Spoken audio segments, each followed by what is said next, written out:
ஊருக்கு போகணுன்னாவே பொதுவாக எல்லாத்துக்கும் ரொம்ப ஹாப்பியாக இருக்கும். அதே மாதிரி தான் எங்களுக்கும்.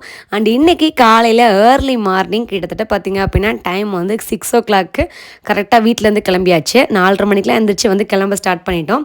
இன்றைக்கி எங்களோட நேட்டிவில் கோவில் திருவிழா, அதாவது இந்த ஒரு வாரம் ஃபுல்லாக கோவில் திருவிழா ரொம்ப சூப்பராக இருக்கும். அதனால் வந்து ஊருக்கு கிளம்பி போயிட்டுருக்கோம்.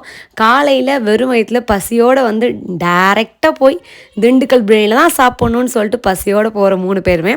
அண்ட் எப்போவுமே வந்து திண்டுக்கல் பிரியாணி வந்து 1 மணிக்கு தான் வந்து ஓப்பனில் இருக்கும். 12 to 12 மணிலேருந்து ஒரு 2:30 மணி வரைக்கும். பட் இப்போ வந்து டைம் மாற்றிட்டாங்க அப்படின்னு கேள்விப்பட்டேன்.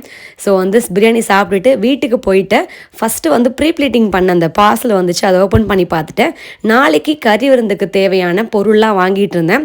ஸோ மாமா வந்து டீ சாப்பிட்லான்னு சொல்லிட்டு டீயும் முட்டை பப்ஸும் சாப்பிட்டாரு. நான் வந்து லைட்டாக முட்டை பப்ஸ் வந்து டேஸ்ட் பண்ணிவிட்டு தர்பூசணி சாப்பிட ஆரம்பிச்சிட்டேன். அண்ட் இந்த விலாகை கண்டினியூவாக பாருங்கள், ரொம்ப சூப்பராக இருக்கும் கோயில் ஃபங்க்ஷன்லாம்.